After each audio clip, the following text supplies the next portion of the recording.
Yan, what is up mga sir, no? So, dito tayo ngayon sa Calamba, Laguna mga sir, no? So, time check tayo, alauna na ng madaling araw mga sir, no? Tapos, na-install tayo ng full package natin dito sa Honda Click version 3 mga sir, no? Yan, okay. Titanium, ship to red mga sir, yan. Pare red, yun, grabe. Guwapo, Master King. Grabe si Master King nag-install yan mga sir, no? Yan, tapos labor niya lang ako dito sa Motorific Garage mga sir, no? Siya na talaga may-ari ng Motorific Garage. Yes sir. Tapos, pakita ko na sa inyo, yung flex ko na sa inyo, yung titanium mga sir, no? Yan yung setup ni Bossing. Pag nagbe-brake, nagre-red. Tapos, sa full package natin, nagpa-addition nun si Bossing ng switch ng combo lights mga sir, no? Dito nakatago sa ilalim yun, no? Then yung switch na yun, yun yung combo lights mga sir, no? Tapos, sa stock horn, kapag naka-off, hindi yan sample video rin pala to ng DKR na 30 watts natin mga sir, no? Okay, pag nakapindot ng ganyan, hindi siya mag-on. So, pag inon mo, mag-activate yung combo lights kahit sa stock. Okay, pag diniinan, rapid. Okay, yan, no?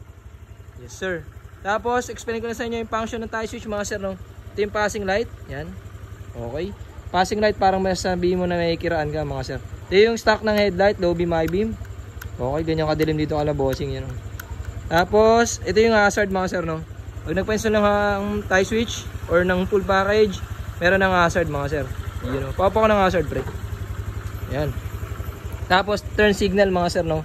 Tapos ito yung busina. So nag-activate yung rapid kapag dinidinan lang. Okay, yun, no? Okay, thank you. So sa kabila naman, starter pa rin to mga sir. Tapos dito naman sa kabila, okay, start natin. Yun, no? Tapos dito naman sa kabila, yung mini driving light mga sir, no? So ito yung sample video ng DKR na 30 watts natin na kasama sa full package mga sir, no? Ito yung basic na package natin doon sa full package yan. Tapos pwedeng upgrade nyo sa 40 watts, 50 watts, tsaka 60 watts mga sir, no? Yan. Pa low beam nga ako, pre. Yan. So yung stock na headlight, okay, yan yung okay, pakita ko sa inyo. Yan, okay. Low beam, high beam, pre. White and yellow, yan. Okay. So ganyan kalakas yung DKR 30 watts mga sir. Sa pa nga, pre. Low beam, high beam. Yan, grabe, kita, oh. Ganda, no? Yan, okay. Tapos dito naman sa kabila yung kanyang dual horn setup mga sir. So pag nakaganyan stock horn, pag ganyan PIA horn. Okay, yes sir. Makabarangay kami dito sa Calamba, Laguna mga sir. Baka di kami makauwi. Yan, tapos ito naman sa kabila yung back to stock ng kanyang underglow lights mga sir, no? Pabreno-preno nga pre. Okay, so wala na yung underglow lights, no? Papreno nga ulit ako pre. Yan, okay. So pwede nyo patayin yung underglow lights mga sir, no? Pati yung PIA horn, pwede nyo ibalik sa stock. So sa lahat ng functions niya, pwede nyo balik sa stock mga sir, no? Lahat ng functions, pwede balik sa stock. Yan, low beam, high beam lang pre.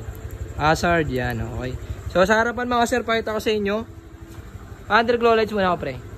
Yan, grabe, guwapo. Gopings. Yes sir. Tapos, mini driving light low. Yan, high beam. Okay, off mo nga pre. So function ng passing light mga sir, pag naka-off may passing. Yan. Low beam, passing. Yan, okay. Pag high beam lang, walang reversible passing pag DKR 30 watts mga sir, no? Tapos sa combo lights mga sir, ganito yung function ng combo lights. Pag naka-off, stock lang pre. Okay. Pag in-on mo, on, on mo stock pre. Okay. Dual horn setup with combo lights. Okay. Pag diniinan, rapid. Okay, yes sir. Barangay tayo dito. Yes sir. Yan lang mga sir, no? So thank you so much kay Bossing. Dito tayo ngayon sa Calamba. Pakita kita sir. Yes sir, yes sir. You know. So sa lahat ng gusto magpa-install, PM nyo na po si Motorific Garage mga sir, no? Ganyan po yung setup natin dito sa Motorific. Yes sir. Let's go.